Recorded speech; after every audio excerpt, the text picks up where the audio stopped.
representei aqui um caso particular desse movimento uniformemente variado, que foi o caso que a gente viu acontecer na nossa frente com a bolinha e o tempo medido pela Jéssica. Mas você poderia ter um movimento também uniformemente variado, no qual a velocidade inicial não fosse zero.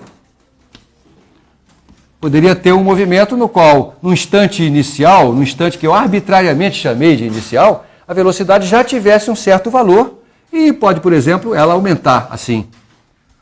Tá bom?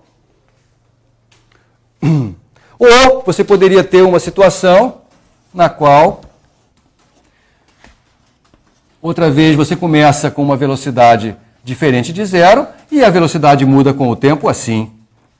Qual é a diferença entre esses dois? Usando a definição de aceleração, eu escolho aqui 2 pontos do gráfico, não é isso? Desenho o famoso triângulo retângulo, aqui tem o meu ΔV, aqui o ΔT. Esse ΔV que aparece aqui é a diferença entre a velocidade final e a inicial. A final é maior do que a inicial, portanto, o ΔV é um número positivo. Ao contrário, se eu fizer o mesmo triângulozinho aqui, ó, aqui vai aparecer o ΔV e aqui o ΔT, e o ΔV é a diferença entre o valor final da velocidade e o valor inicial. Aqui, como o valor final é menor do que o inicial, ΔV vai ser um número negativo. E, portanto, a aceleração, que é esse quociente, vai ser negativa. Então, aqui nós temos uma situação com aceleração positiva, aqui uma situação com aceleração negativa. Tá certo? Quando eu jogo um giz para cima, ele sai da minha mão com uma certa velocidade inicial. Tá certo? Essa velocidade inicial está aqui, ó, vai diminuindo. Essa velocidade vai diminuindo a partir do valor inicial. Até que no ponto mais alto dessa trajetória, a velocidade é zero. E aí ele passa a descer. Significa que a velocidade tem mudado de sinal. Na verdade, isso é uma coisa arbitrária. É porque eu arbitrariamente escolhi chamar a velocidade inicial para cima de positiva. Ela não tem nada de positivo intrinsecamente a ela, né? Eu poderia muito bem ter chamado ela de negativa se eu quisesse. Se eu quero complicar a minha vida, as possibilidades são infinitas, né? Simplificar é que é difícil, né? Então, se eu jogo o giz para cima, eu quero chamar essa velocidade inicial de positiva. Ela vai diminuindo. No ponto mais alto, ela é zero. E aí, o que acontece? O giz fica parado lá em cima? Não, ele agora começa a descer. Ou seja, a velocidade agora mudou de sentido. Como eu tinha chamado para cima de positivo, eu tenho que chamar o para baixo de negativo. E é isso que está acontecendo. Velocidade negativa significa simplesmente que ela está ao contrário do sentido que eu arbitrariamente escolhi para chamar de positivo. Então, veja, nessa parte aqui do movimento, na subida, esse giz está andando cada vez mais devagar. Mas depois que ele alcançou o ponto de altura máxima e ele começar a descer, ele vai estar andando cada vez mais depressa.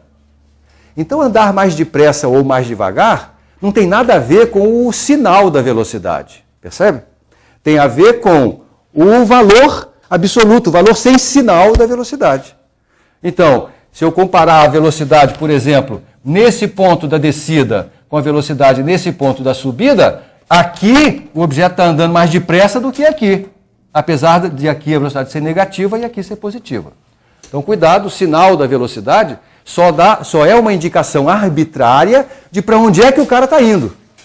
E é arbitrária porque eu tive que escolher alguém para chamar de positivo, alguém para chamar de meu, e foi assim, né? Eu poderia ter escolhido chamar a velocidade para cima de negativa. Já mencionei que complicar sempre é fácil. Vamos ver como é que vai ficar essa situação. Se eu escolher chamar a velocidade inicial desse movimento de negativa, então ele começa com uma velocidade negativa, está aqui, ó. E agora o que acontece com ela? Olha lá, o que acontece com ela na subida? Ela aumenta do ponto de vista de um número relativo, porque como ela é negativa, né, menos 4, por exemplo, é menor do que menos 2. Então, ela está aumentando do ponto de vista de um número relativo. Mas o objeto está andando cada vez mais devagar. Ele está subindo, na subida ele anda cada vez mais devagar. Tá certo? E olha só como é que é esse gráfico, então. Aqui é o ponto de altura máxima, aqui ele começa a descer. Aqui a velocidade começou a ficar positiva, porque eu escolhi chamar o para baixo de positivo. Tá certo? Mas esse movimento é exatamente o mesmo que esse. A única diferença que existe é a representação que eu fiz. Então, veja bem, neste caso, a aceleração é negativa e neste aqui?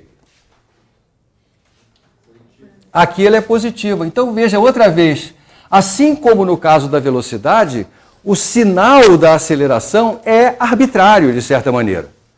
E o que quer dizer isso é, se eu escolhi chamar para cima de negativo, essa aceleração, de alguma maneira, ela está ao contrário do para cima, ela está para baixo. Todo mundo sabe que a aceleração é essa, né? Não adianta eu esconder de você. Que aceleração é essa aí?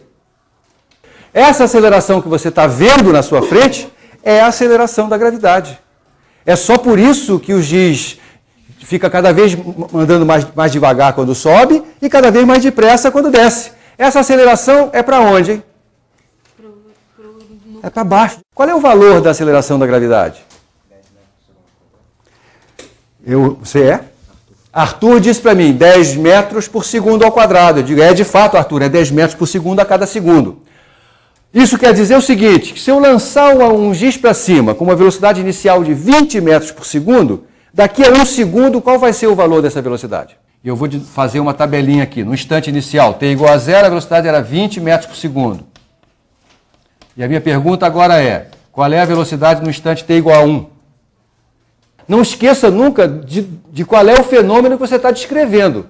O fenômeno que você está descrevendo é a subida do giz. A velocidade inicial é 20. Você acha que daqui a 1 segundo ele tem velocidade maior do que 20? É menor do que 20. Menor e igual a 10. Porque essa tabela reflete a situação descrita nesse gráfico aqui. Tá certo? Então, na sua cabeça eu quero que esteja feita a associação. Aceleração com variação de velocidade. É por isso que eu prefiro dizer o valor da aceleração assim, ó, não sei quantos metros por segundo, 10 metros por segundo, porque isso me ajuda a construir uma tabela como essa. Se eu sei construir essa tabela, eu domino o movimento uniformemente variado.